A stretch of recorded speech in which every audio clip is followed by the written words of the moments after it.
Hi everybody, this is AJ Antoinette Piazon from AJ's Personal Touch. How you doing? I hope you're doing great. Um, just had to restart from starting a minute ago because my cats got into it. I put it on pause, and when I came back, I hit start or stop instead of the pause button. So let's get started again. Welcome back to my subscribers, and welcome in to anybody who is new. I am here to read Anna Karenina. We're starting with part 3, chapter 7. Um, as I was saying before I cut myself off on the other one, I will not be talking as long tonight because I don't have as much time, but I did want to get this done because I have not done a reading on this in a while. Um, so I wanted to keep going because I know I have at least one, two, maybe two people who are keeping up with it right now. So I wanted to get started. This is now my third try. Uh, I'm still trying to get the taste out of my mouth. A minute ago, I went to open up the glucerna, and it was out of the same box as this one, and the lid was, I don't know, it wasn't down all the way, I guess, but it had, I don't know if maybe it had been in the hot and it had bubbled over or what, but it had like liquid that had dried up around it, and I wasn't even, thinking. I opened it. I heard a weird crunch like sound when I opened it, went to take a drink. Thank goodness with just a little sip, and it was sour. It was bad. It was, ugh, it was gross. So it immediately went down my toilet. That's how I get rid of bad liquids around here. Um, at least stuff that is okay to put down there, I should say. Uh, and then I got this one. These come in cases from Amazon. So I knew, I had already had some more from the case and that it was fine. I don't know what happened with that one. All I can think of, since it's machines probably that put the caps on, it didn't get it down all the way. And like I said, the heat got to it and it bubbled up in the summer. But I couldn't tell anything inside of the box when I opened it. And I get it that way because I know it's a little bit more expensive on Amazon. But I'm lucky enough that since the Ryan White organization has taken over the AIDS ministries, that helps me, that I can get it. Because even before, with the script from my doctor saying that I needed it, I couldn't have gotten it from them. They had a list of what they would do, and none of the stuff I could drink is on that list because I need high protein, low sugar, and almost everything on there was low protein, high sugar. So I finally, Glucerna has come out with this protein smart one now, and I prefer the vanilla over the chocolate, where on all their others, I prefer the chocolate because the chocolate is so rich and tastes so good. You can't even tell it's a protein drink, but, or a meal alternative drink because it didn't really have enough protein in it to be a full, quote, protein drink. But it was a meal alternative drink. Um, and the other ones make me sick because they've got so much sugar in them, but I could drink it slow. And I just really, really like that rich, rich chocolatey taste. And these don't have them. And maybe it's because my one friend said maybe it's because of the high protein, and the protein has, taken out that rich taste. I don't know. I don't know if they just don't add the same kind of chocolate to it. But I prefer to get the vanilla. And then my husband brought home this really good Nestle's syrup. I didn't even know they made syrup. We've gotten Hershey syrup my whole entire life. I don't know if it's something new by Nestle. I know when my daughter was little, I still got Hershey syrup. I got Nestle Quick, the powder to put into milk, and she didn't quite like that. She preferred the syrup or just have it be chocolate milk. What she preferred was for me to buy already made chocolate milk. She didn't like if you made it yourself, but she's gotten past that. But I'd get the Hershey syrup from my husband and I, and then that's how she then learned because she liked it with that, but not with the powder. But so I know they didn't make Nestle's before, but they make Nestle's now. My husband brought it home and I loved it. Now, when I told him I needed more because I was out of that one, he brought me home Hershey's because it was on sale. But I love the Nestle's. It has a different taste, of course, than the Hershey chocolate does. And there's just something about it that I like better, at least in the protein drinks. On its own, I'm not sure because I didn't really have it on its own with anything. Mm. But the reason why I got it the way that I do is because I can now get it from AIDS Ministries because of the fact that the Ryan White organization helps out. Before, all I could get was food from their food pantry, and it was all food that I didn't eat, and it was always stuff that my husband didn't eat when we got it, and it used to be really bad. Like the meat would be like past the date. So, they would sell it past the date, marked down at the store, and then if they couldn't get rid of it, then they'd give it to the food pantry, thinking that people would get it and eat it within a day or two. So, yeah, it was freezer burn lots of times because some of the stuff had been in the freezer, taken out to be put out in the meat department, and then put back in the freezer again. So, I mean, beggars can't be choosers. But I told them instead of giving me the food that we couldn't eat anyway, because I couldn't do a lot of things. I was on um, feeding tubes most of the time at this point in time. I was like, why don't you just give me a $5 voucher, $10 voucher. I think they used to do $10 vouchers. I even offered to take a $5 one when they stopped doing the vouchers so that I could just go and get like milk, a gallon of milk, so that I could use the protein from the milk. Um, or I could use it to get a couple cans of the protein drink that I knew that did work, or the powder that I knew that did work. And they were like, for a while, they were giving vouchers to those who needed it, who couldn't use the pantry. And then they stopped doing that and it wasn't available. So for a good, I want to say 10 plus years, I couldn't get anything. Well, come to find out, Ryan White's taken them over a while ago, and my case study person never told me. Not one word, and I guess that's why they got rid of him, because he had quite a few people that he did not tell things to.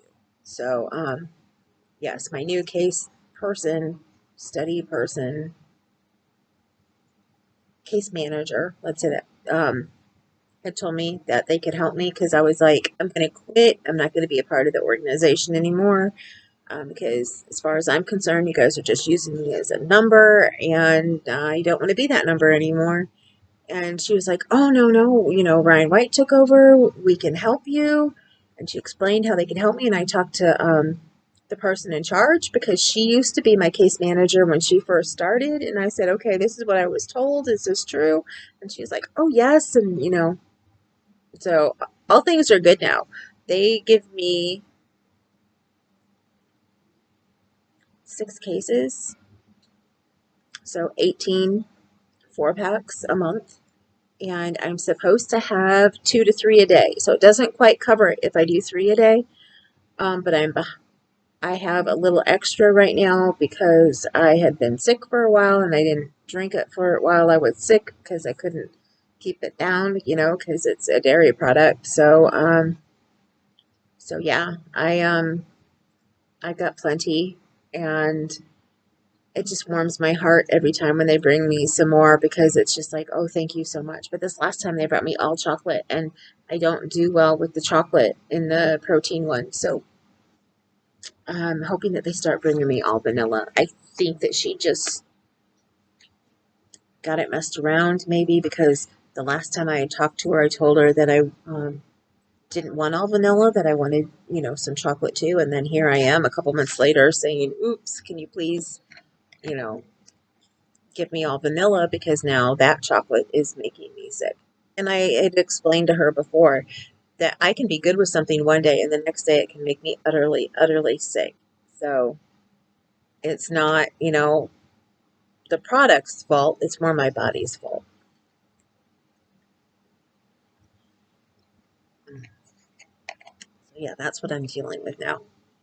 But I can drink it now straight vanilla, like I am right now, or I can add. My friend sent me some flavorings. My friend Donna, she sent me amaretto, orange, and cherry.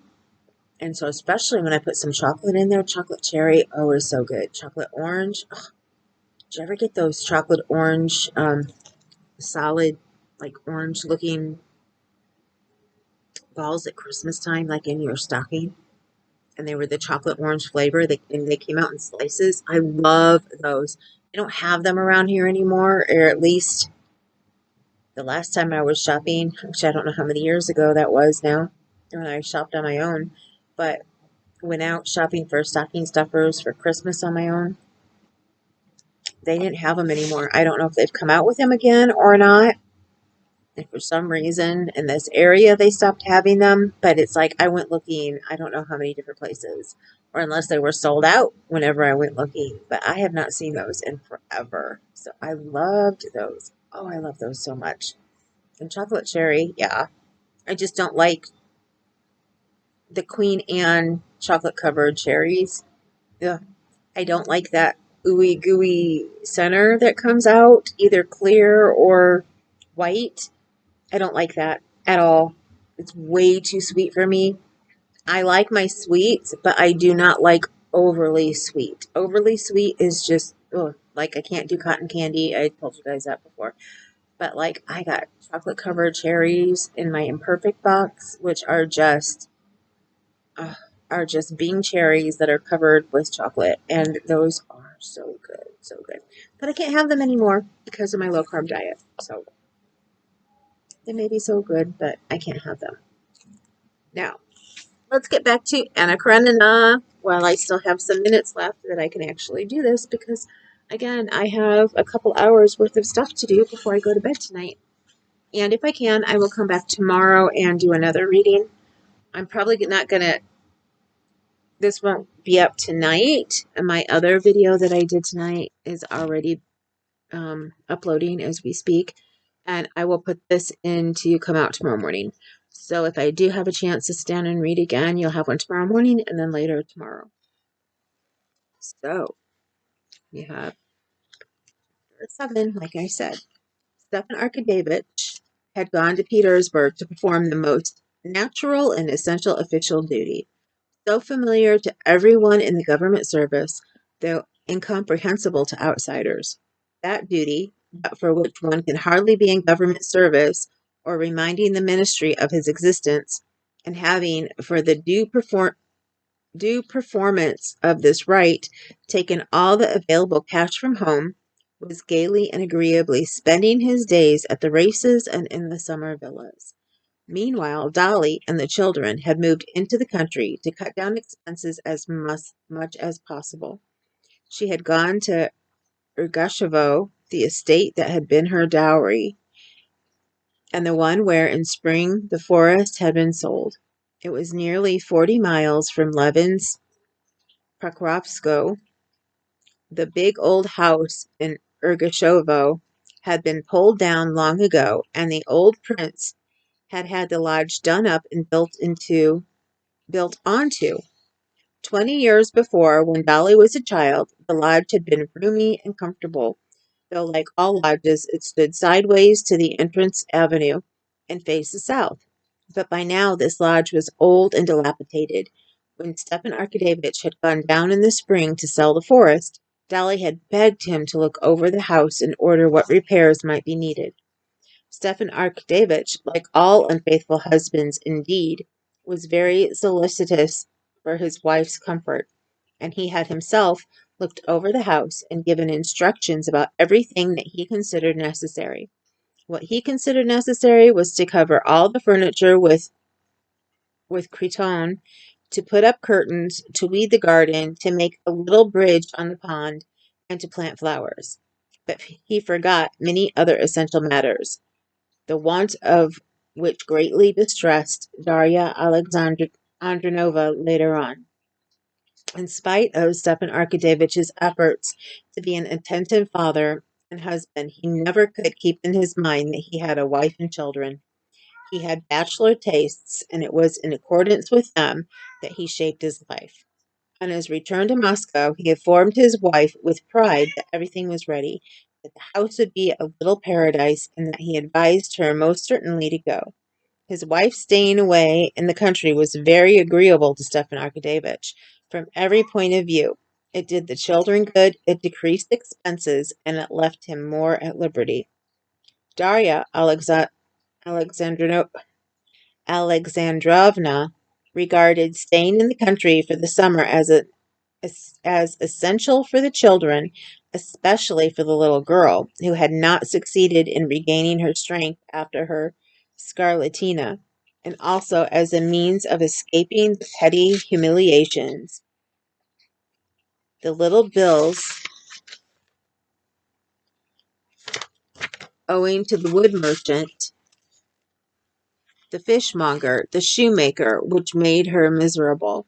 Besides this, she was pleased to go to the country because she was dreaming of getting her sister Kitty to stay with her there. Kitty was to be back from abroad in the middle of the summer, and bathing had been prescribed for her. Kitty wrote that no prospect was so alluring as to spend the summer with Dolly Ergashovo, full of childish associations for both of them. The first days of her existence in the country were very hard for Dolly. She used to stay in the country as a child, and the impression she had retained of it was that the country was a refuge from all the unpleasantness of the town, that life there, though not luxurious, Dolly could easily make up her mind to that, was cheap and comfortable, that there was plenty of everything, everything was cheap, everything could be got, and children were happy. But now, coming to the country as the head of a family, she perceived that it was all utterly unlike what she had fancied. The day after their arrival, there was a heavy fall of rain, and in the night the water came through the corridor and in the nursery, so that the beds had to be carried into the drawing room. There was no kitchen maid to be found. Of the 9 cows, it appeared from the words of the cowherd woman that some were about to calve, others had just calved, others were old, and others again hard uttered.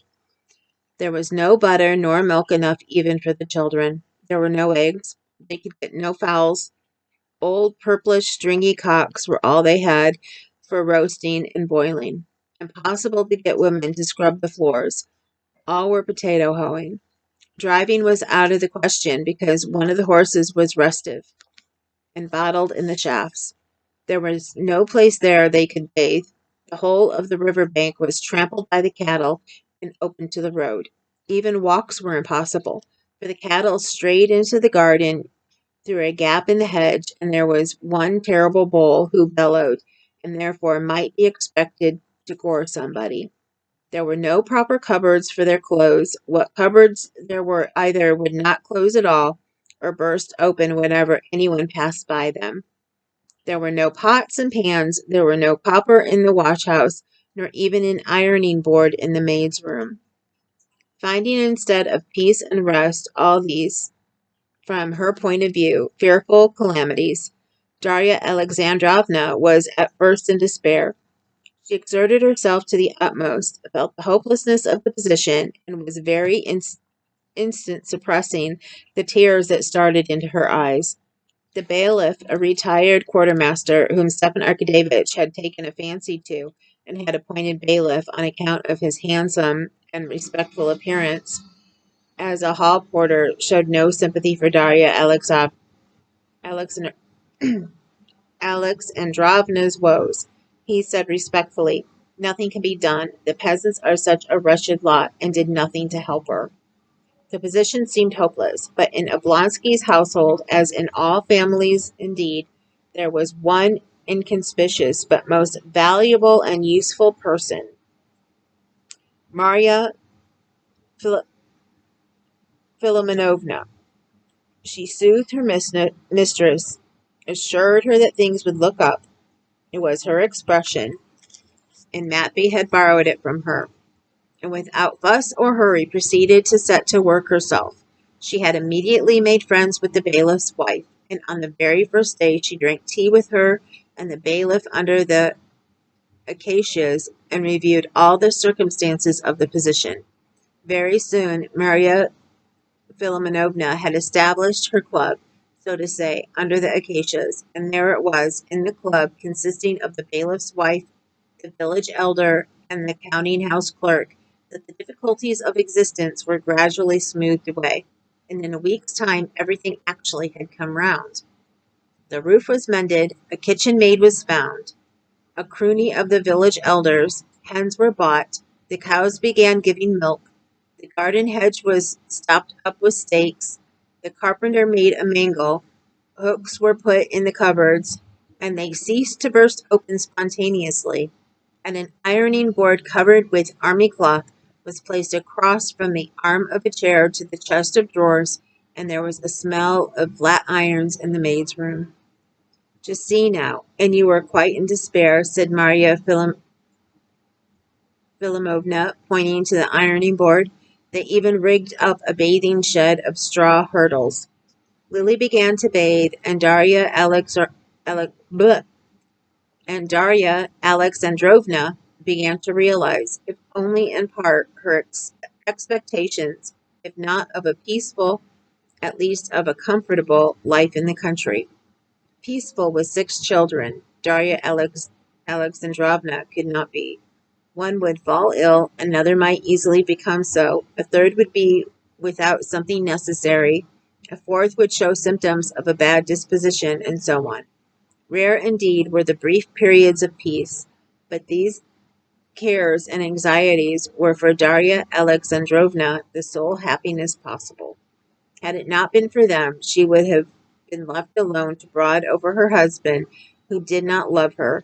And besides, hard though it was for the mother to bear the dread of illness, the illnesses themselves, and the grief of seeing signs of evil propensities in her children, the children themselves were even now repaying her in small joys for her sufferings.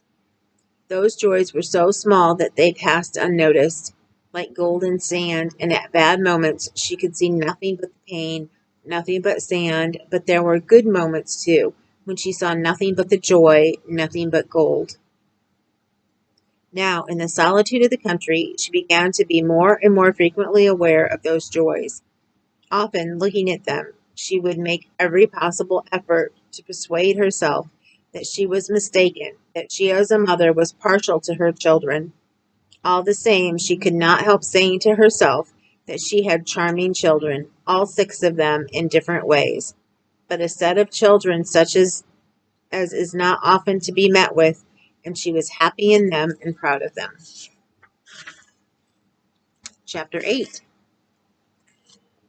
Towards the end of May, when everything had been more or less satisfactorily arranged, she received her husband's answer to her complaints of the disorganized state of things in the country.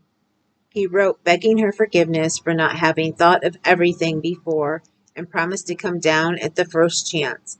This chance did not present itself until the beginning of June. Darya Alexandrovna stayed alone in the country. On the Sundays in St. Peter's week, Darya Alexandrovna drove to Mass for all her children to take the sacrament. Darya Alexandrovna, in her intimate philosophical talks with her sister, her mother, and her friends, very often astonished them by the freedom of her views in regard to religion. She had a strange religion of transmigration of souls, all her own, in which she had firm faith, troubling herself little about the dogmas of the church. But in her family she was strict in carrying out all that was required by the church, and not merely in order to set an example, but with all her heart in it. The fact that the children had not been at the sacrament for nearly a year worried her extremely, and with the full approval and sympathy of Marya Philimonovna, she decided that this should take place now in the summer.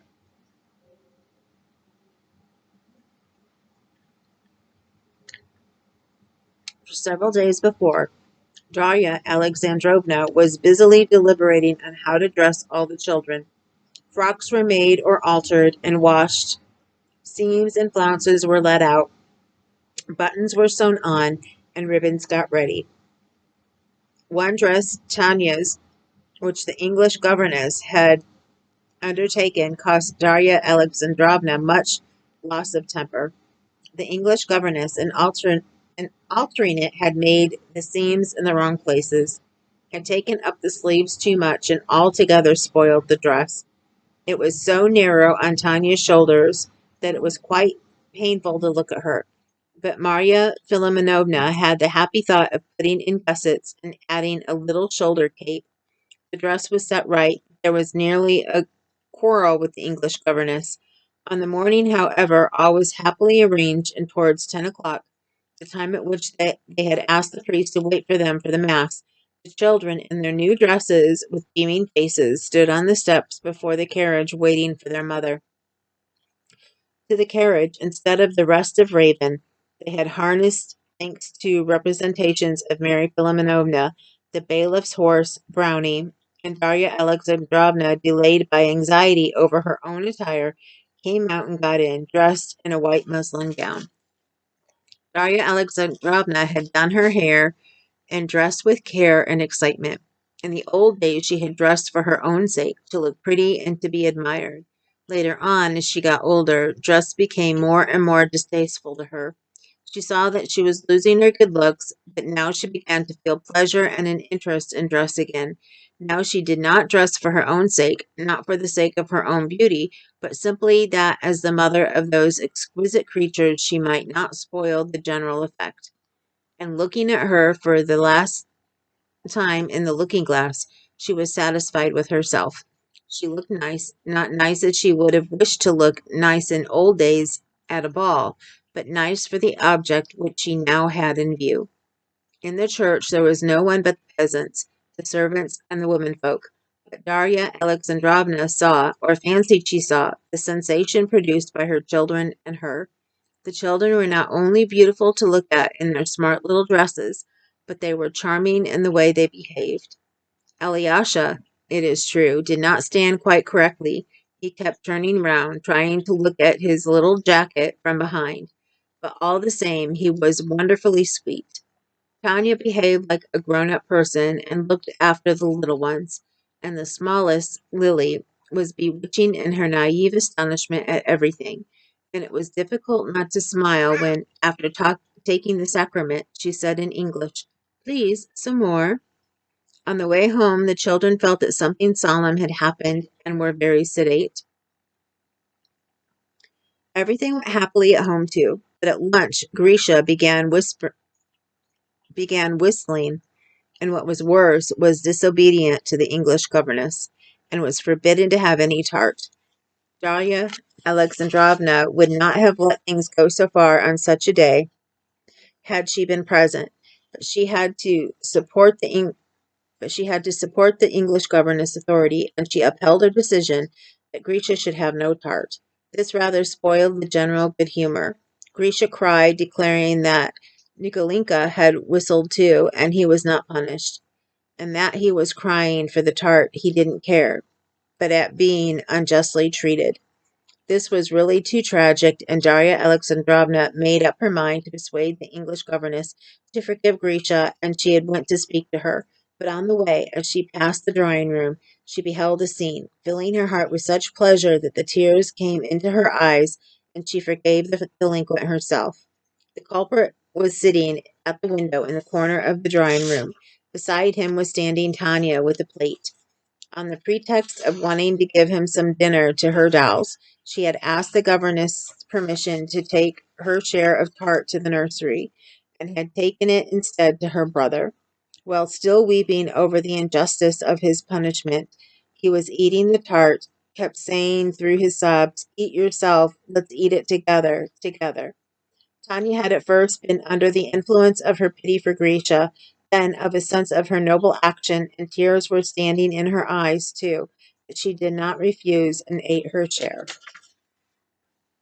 On catching sight of their mother, they were dismayed, but looking into her face, they saw they were not doing wrong. They burst out laughing, and with their mouths full of tart, they began wiping their smiling lips with their hands and smearing their radiant faces all over with tears and jam. "Mercy, your new white frock, Tanya, Grisha," said their mother, trying to save the frock, but with tears in her eyes, smiling a blissful, rapturous smile. The new frocks were taken off, and orders were given for the little girls to have their blouses put on, and the boys their old jackets, and the wagonette to be harnessed, with Brownie, to the bailiff's annoyance, again in the shafts to drive out of mushroom picking and bathing. A roar of delightful shrieks arose in the nursery and never ceased till they had set off for the bathing place. They gathered a whole basketful of mushrooms. Even Lily found a birch mushroom.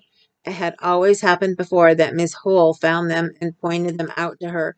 This time she found a big one, quite of herself, and there was a general scream of delight. "Lily has found a mushroom!" Then they reached the river, put the horses under the birch tree, and went to the bathing place. The coachman, Terenti, fastened the horses, who kept whisking away the flies to a tree, and treading down the grass, lay down in the shade of a birch, and smoked his shag, while the never-ceasing shrieks of delight of the children floated across to him from the bathing place. That was hard work to look after all the children and restrain their wild pranks. That was a difficult do to keep in one's head and not mix up all the stockings, little breeches, and shoes for the different legs, and to undo and do up again all the tapes and buttons.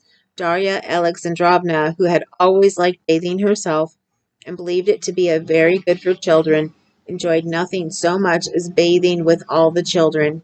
To go over all those little fat legs, pulling on their stockings, to take in her arms and dip those little naked bodies, and to hear their screams of delight and alarm, to see the breathless faces with wide open, scared, and happy eyes of all her splashing cherubs was a great pleasure to her. When half of the children had been dressed, some peasant women in holiday dress out picking herbs came up to the bathing shed and stopped shyly. Marya Filimonovna called one of them and handed her a sheet and a shirt that had dropped into the water for her to dry them, and Darya Alexandrovna began to talk to the women. At first they laughed behind their hands and did not understand her questions, but soon they grew bolder and began to talk, winning Darya Alexandrovna's heart at once by the genuine admiration of the children that they showed. "My, what a beauty! As white as sugar," said one, admiring Tanichka and shaking her head. "But thin." "Yes, she has been ill." "And so they've been bathing you too," said another to the baby. "No, he's only 3 months old," answered Darya Alexandrovna with pride. "You don't say so. And have you any children?" "I've had 4. I've 2 living, a boy and a girl. I weaned her last carnival." "How old is she?" "Why, 2 years old." "Why did you nurse her so long?" "It's our custom for 3 fasts." And the conversation became most interesting to Darya Alexandrovna. What sort of time did she have? What was the matter with the boy? Where was her husband? Did it often happen? Darya Alexandrovna felt disinclined to leave the peasant women. So interesting to her was their conversation, so completely identical were all their interests. What pleased her most of all was that she saw clearly what all the women admired more than anything was her having so many Exandrov was her having so many children, and such fine ones. The peasant women even made Darya Alexandrovna laugh and offended the English governess, because she was the cause of the laughter she did not understand. One of the younger women kept staring at the Englishwoman, who was dressing after all the rest, and when she put on her 3rd petticoat she could not refrain from the remark, "My, she keeps putting on, and she'll never have done," said she, and they all went off into roars. Chapter 9. On the drive home, as Darya Alexandrovna, with all her children around her, their heads still wet from their bath, and a kerchief tied over her own head, was getting near the house, the coachman said, "There's some gentleman coming. The master of Pokrovskoe, I do believe." Darya Alexandrovna peeped out in front and was delighted when she recognized in the gray hat and gray coat the familiar figure of Levin walking to meet them. She was glad to see him at any time, but at this moment she was specially glad he should see her in all her glory. No one was better able to appreciate her grandeur than Levin. Seeing her, he found himself face to face with one of the pictures of his daydream of family life. "You're like a hen with your chickens, Darya Alexandrovna." "Ah, how glad I am to see you," she said, holding out her hand to him. "Glad to see me, but you didn't let me know. My brother's staying with me. I got a note from Stiva that you were here." "From Stiva?" Darya Alexandrovna asked with surprise. "Yes, he writes that you are here and that he thinks you might allow me to be of use to you," said Levin. And as he said it, he became suddenly embarrassed, and stopping abruptly, he walked on in silence by the wagonette, snapping off the buds of the lime trees and nibbling them. He was embarrassed through a sense that Darya Alexandrovna would be annoyed by receiving from an outsider help that should by rights have come from her own husband. Darya Alexandrovna certainly did not like this little way of Stepan Arkadyevitch's of foisting his domestic duties on others, and she was at once aware that Levin was aware of this. It was just for this fineness of perception, for this delicacy, that Darya Alexandrovna liked Levin. "I know, of course," said Levin, "that this simply means that you would like to see me, and I'm exceedingly glad. Though I can fancy that, used to town housekeeping as you are, you must feel in the wilds here. And if there's anything wanted, I'm altogether at your disposal."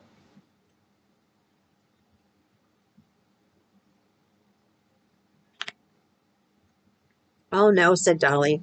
"At first things were rather uncomfortable, but now we've settled everything capitally. Thanks to my old nurse," she said, indicating Marya Philimovna, who, seeing that they were speaking of her, smiled brightly and cordially to Levin. She knew him and knew that he would be a good match for her young lady, and was very keen to see the matter settled. "Won't you get in, sir? We'll make room this side," she said to him. "No, I'll walk. Children, who'd like to race the horses with me?" The children knew Levin very little, and could not remember when they had seen him, but they experienced in regard to him none of that strange feeling of shyness and hostility which children so often experience towards hypocritical grown-up people, and for which they are often immeasurably punished. Hypocrisy in anything whatever may deceive the cleverest and most penetrating man, but the least wide awake of children recognizes it and is revolted by it, however ingeniously it may be disguised. Whatever faults Levin had, there was not a trace of hypocrisy in him, and so the children showed him the same friendliness that they saw in their mother's face. On his invitation, the two elder ones at once jumped out to him and ran with him as simply as they would have done with their nurse or Miss Hoole or their mother. Lily, too, began begging to go to him, and her mother handed her to him. He sat her on his shoulder and ran along with her. Don't be afraid, Darya Alexandrovna," he said, smiling good-humoredly to the mother. "There's no chance of my hurting or dropping her." And looking at his strong, agile, assiduously careful, and needlessly wary movements, the mother felt her mind at rest, and smiled gaily and approvingly as she watched him. Here in the country, with children, and with Darya Alexandrovna, with whom he was in sympathy, Levin was in a mood not infrequent with him, of childlike light-heartedness that she particularly liked in him. As he ran with the children, he taught them gymnastic feats, set Miss Hoole laughing with his queer English accent, and talked to Darya Alexandrovna of his pursuits in the country. After dinner, Darya Alexandrovna, sitting alone with him on the balcony, began to speak of Kitty. You know, Kitty's coming here and is going to spend the summer with me. Really, he said, flushing, and at once, to change the conversation, he said, Then I'll send you 2 cows, shall I? If you insist on a bill, you shall pay me 5 rubles a month, but it's really too bad of you. No, thank you. We can manage very well now. Oh, well, then, I'll have a look at your cows, and if you'll allow me, I'll give directions about their food. Everything depends on their food. And Levin, to turn the conversation, explained to Darya Alexandrovna the theory of cow keeping, based on the principle that the cow is simply a machine for the transformation of food into milk, and so on. He talked of this and passionately longed to hear more of Kitty, and at the same time was afraid of hearing it. He dreaded the breaking up of the inward peace he had gained with such effort. Yes, but still, all this has to be looked after, and who is there to look after it? Darya Alexandrovna responded without interest. She had by now got her household matters so satisfactorily arranged, thanks to Marya Philimonovna, that she was disinclined to make any change in them. Besides, she had no faith in Levin's knowledge of farming.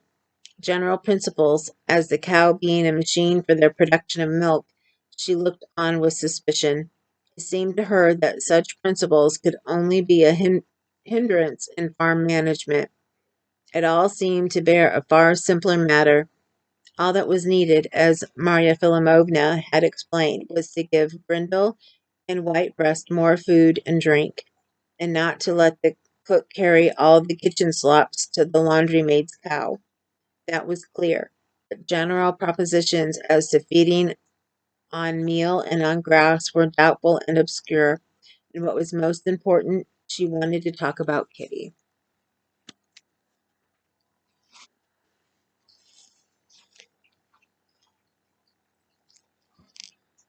Okay. How long this next one is.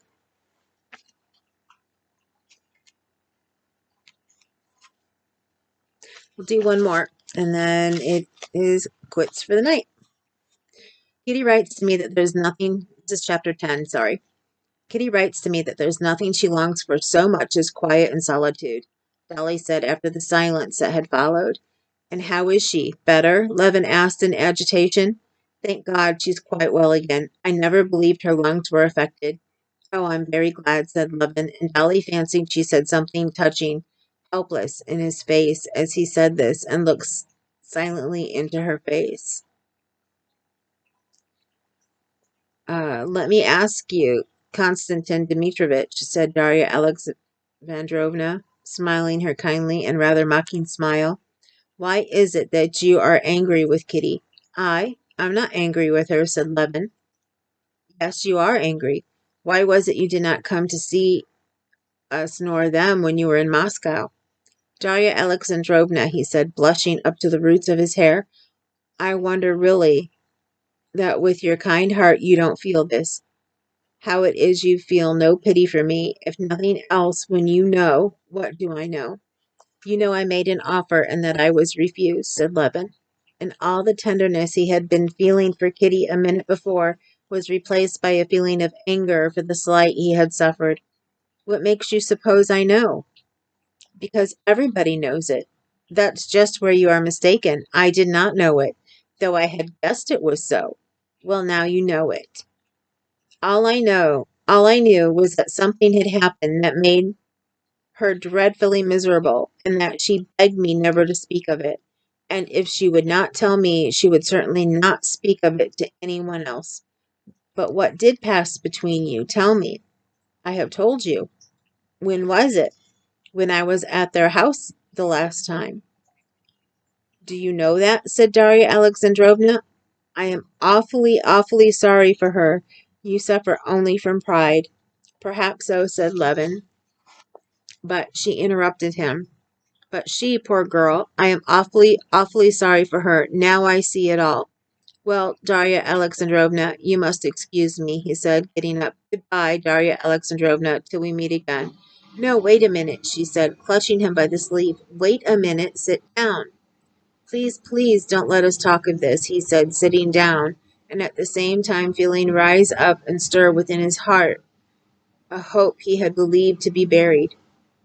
If I did not like you, she said, and tears came into her eyes, if I did not know you as I do know you. The feeling that had seemed dead revived more and more, rose up and took possession of Levin's heart. Yes, I understand it all now, said Darya Alexandrovna. You can't understand it for you men who are free and make your own choice. It's always clear whom you love. But a girl's in a position of suspense, with all a woman's or maiden's modesty, a girl who sees you men from afar, who takes everything on trust. A girl may have, and often has, such a feeling that she cannot tell what to say. Yes, if the heart does not speak. No, the heart does speak, but just consider.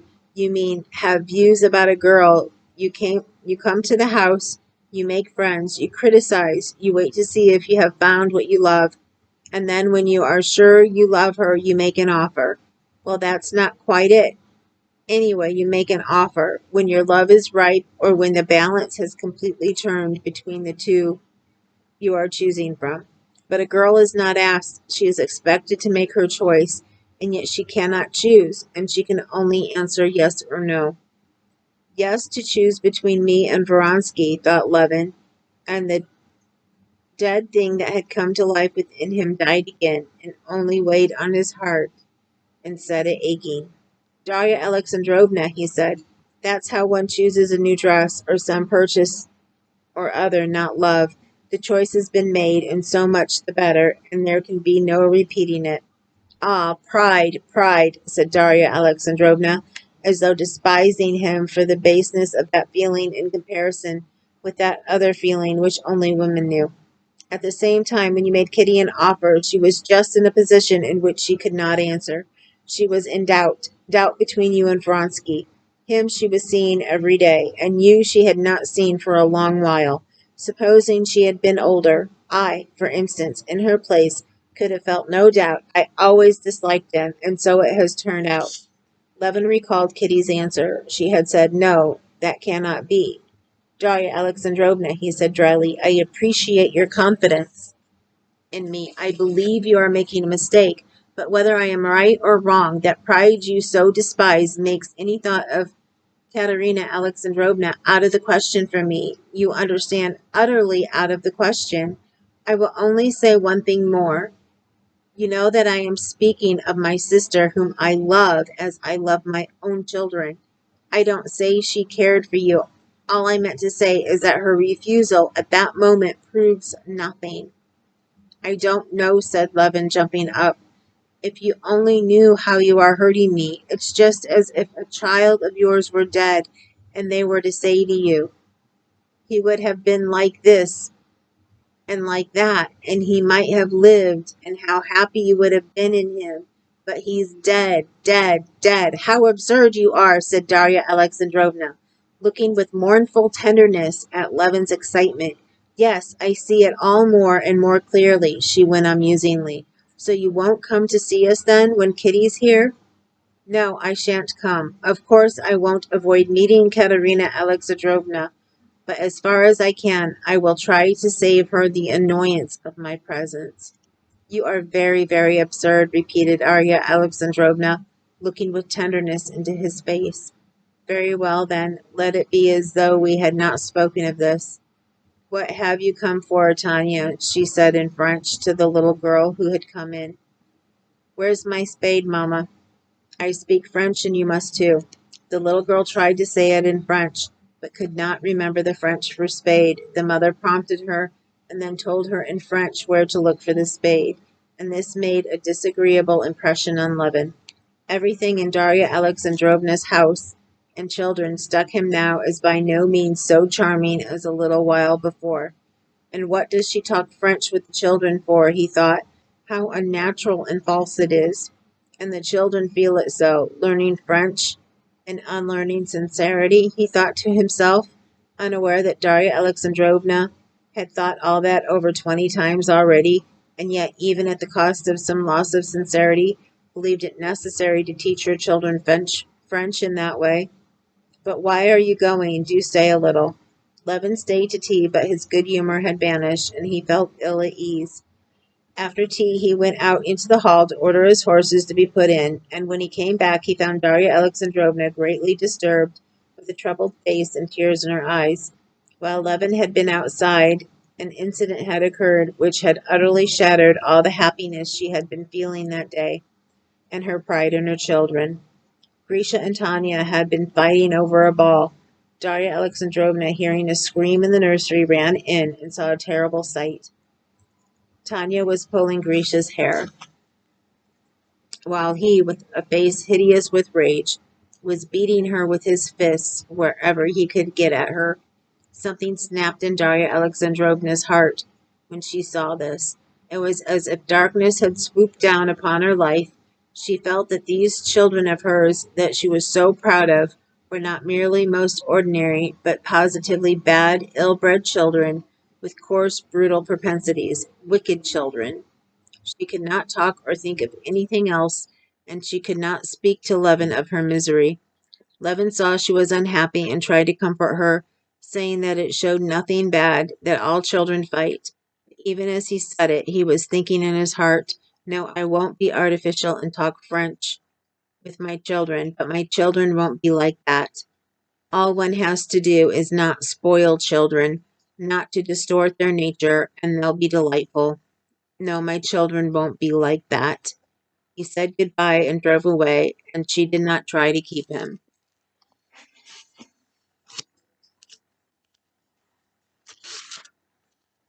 Okay, that is it for today. And the next time is chapter 11. I hope that you've enjoyed the reading this time. I know I stumbled in a few places, as I usually do, especially saying Darya Alexandrovna all over and over and over and over again. I so wish that when he wrote this, I don't know if he wrote it in the Times and everybody wrote that way, but that he at least used just the name Darya and not the Alexandrovna after it every time. It would be so much easier. And to not have two different names for people, that drives me insane. I understand having a nickname, but having like two names used for you and a nickname, it's been hard for me, but I am so enjoying the story. I hope that you guys are too. And I cannot wait to be back and to read some more, maybe even tomorrow. And I will, well, I guess that would be later today if I'm setting this for tomorrow morning. So, yeah, I hope to talk with you guys later. Later. I almost forgot. Remember, you matter. If you need anything, please, please let me know. Anything I can help with, and I will. And remember, you are gorgeous, you are beautiful, and you are handsome. And I love all of you. And I will talk to you later.